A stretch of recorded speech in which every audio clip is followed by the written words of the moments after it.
म्हणजे त्यांचं शिवसेना सोडा, परंतु या देशामध्ये ज्यांना ज्यांच्याजवळ त्यांनी आघाडी केली त्यांच्यामध्ये फूट पाडणं, त्यांना संपवणं हा त्यांचा अजेंडा सुरूच आहे. आणि अशा वेळेला भारतीय जनता पक्षामध्ये दोन प्रवाह होते, मग ते राष्ट्रीय स्वयंसेवक असू द्या किंवा भारतीय जनता पक्षामध्ये. काही डोंबिवली भागामध्ये असे काही त्यांचे प्राबल्य होतं भारतीय जनता पक्षात. त्या काळातले जे त्या काळामध्ये नेते होते, प्रमोद महाजन असतील, गोपीनाथ मुंडे असतील, परांदे असतील, बाळासाहेबांनी त्यांचा वारसदार उद्धवजींना त्यांनी जाहीर केलं होतं.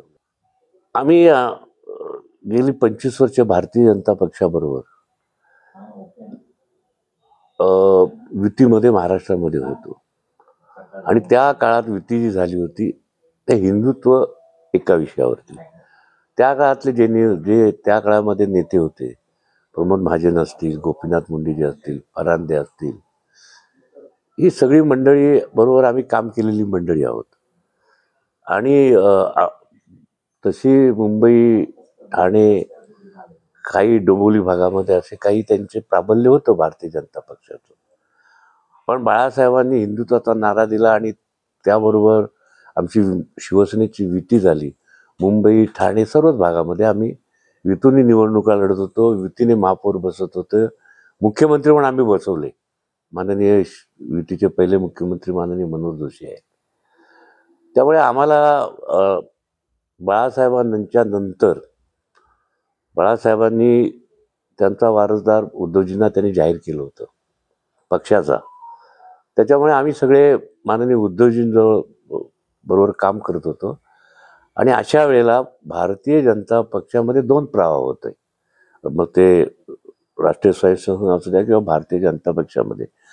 की एक प्रवाहाला असं वाटत होतं की शिवसेनेला आत्ताच दूर करा, कारण शिवसेना ही हिंदुत्वाची मतांची वाटेकरी आहे. आणि काही लोकांना असं वाटत होतं की शिवसेनेबरोबर आपण राहिलं पाहिजे. आणि ह्याच्यातून त्यांनी शिवसेनेला दूर करण्याचा मार्ग स्वीकारला. आताही ते बोलतात ना, काल परवा आले होते अमित शहा, स्थानिक स्वराज्य, स्थानिक पक्षांना संपवून टाका. एकेकाळी 29-30 पक्षाची ही भारतीय जनता पक्षावर आम्ही केलेली आघाडी होती.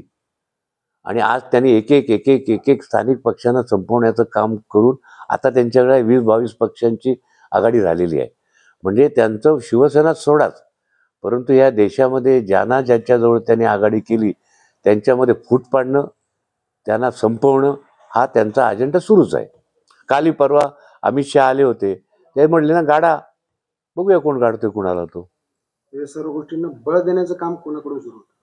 आता तुम्हाला माहिती आहे बळ देण्याचं काम इथे येऊन कोण बोलतोय? अमित शहा आणि मोदी साहेब, ते दोघेच बोलतायत ना. ज्यांना काही माहीत नाही ते अशी लोक तिथे बडबडत असतात.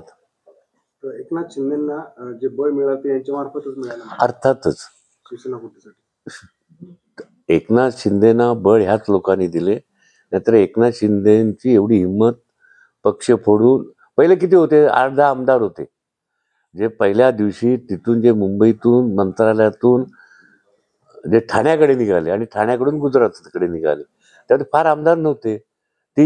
आम्ही स्वतः त्या दिवसापासून 3 दिवस आम्ही त्यावेळेला वर्षावरती होतो. हे सगळे काही आमदार आमच्याकडे नंतर गेले.